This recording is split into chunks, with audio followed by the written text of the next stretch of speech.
To kick off a history of Latin America, it's perfect to start with the indigenous empires before the continent was Latin in any sense. Before any Spaniard arrived, there had been dozens of civilizations worth talking about, but we're going to focus in on three: the Aztec, the Maya, and the Inca. It's all too easy to clump these three together as, oh yeah, they were there and essentially lived identical lives for a few centuries before Old Worlders arrived and killed them all. However, these three all had their own government structures, religions, and histories which deserve to be told on their own, rather than just so far in as it relates to the conquistadors. So, let's start with the oldest in the trio, the Maya. Located in the modern Yucatan, the Maya were arguably the most scientific civilization for their time. Before a single European stepped foot on the Mexican shore, the Maya developed astronomy, architecture, semi-nomadic agricultural, road networks, calendar systems, and writing. This is remarkable considering the Maya had no help from domesticated animals in their grand projects and farms. Yeah, the Mayans were the ones carrying all those stone slabs around, but speaking of stones, they were basically farming out of limestone, making it a pain to grow anything at all. So, Mayan farmers found a way around this. They would start out by clear-cutting a forest and burning it to the ground. Don't worry, this wasn't the awful plan it might sound like. Rather, it was pretty innovative. It cleared out competing plants, as well as recycled trees and undergrowth into the soil, keeping it farmable for the next few years. After which, they would move on to a different swath of forest.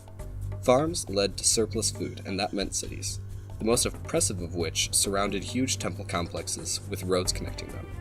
This interconnected cooperation led to one of the great hallmarks of civilization: language, both spoken and written.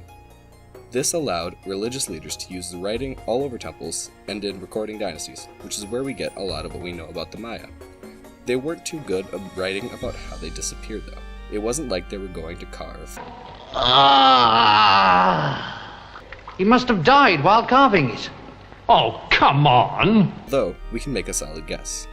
Around 1000 CE-ish, droughts hit them especially hard because of their system of slash-and-burn agriculture, and it relied heavily on rain, so the vegetation they cut wouldn't regrow. Slowly, they receded into the Yucatan Peninsula before disappearing completely centuries before European arrivals. After the fall of the Maya came the Inca. They lived along the west coast of South America and, for a time, were the largest nation on Earth. High in the Andes, the empire centered itself in modern Peru. Of our three Mesoamerican civilizations, the Inca are likely the most traditional in the sense of empires. They were sedentary terrace farmers with a central government and religion as they expanded beyond their homeland to incorporate culturally different groups. At their peak, they included millions of people. After said newly people were conquered, the Inca moved their new subjects around within the empire. This kept all the angry people away from each other and kept them from joining together and forming opposition. Points for efficiency. Also, their final borders were along geographic obstacles, making invasion from neighbors near impossible.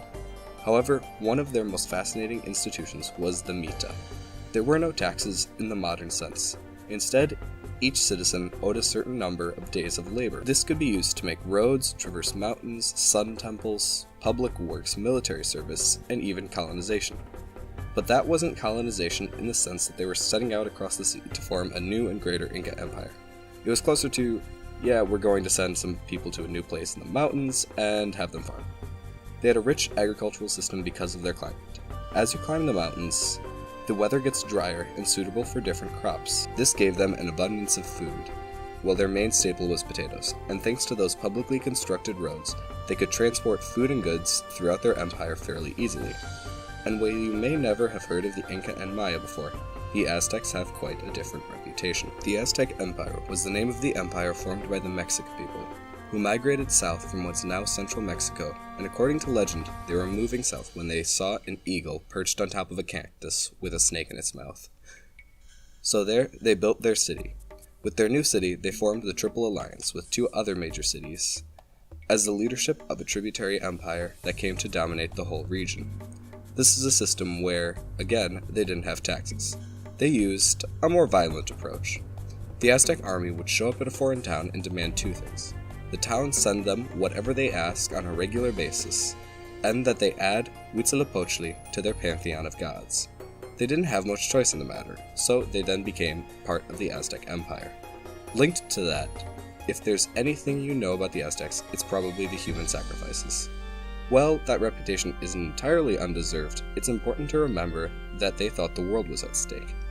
Besides that, holidays and major events usually ended with at least one major death. Other than that, the Aztec society had many building complexes, the most famous of which is in the capital, Tenochtitlan. The city had canals in place of roads, like a Mesoamerican Venice, and at the first sight of their city, the conquistadors were awestruck. This trio of cooperating cities ties a nice bow on our trio of pre-Columbian empires.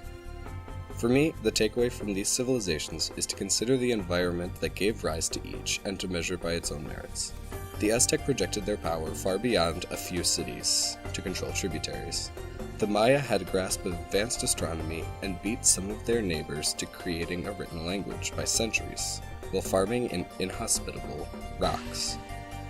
The Inca built amazing temples connected by roads through some of the most unforgiving mountains on Earth, second only to the Himalayas, with only the benefit of llamas to help.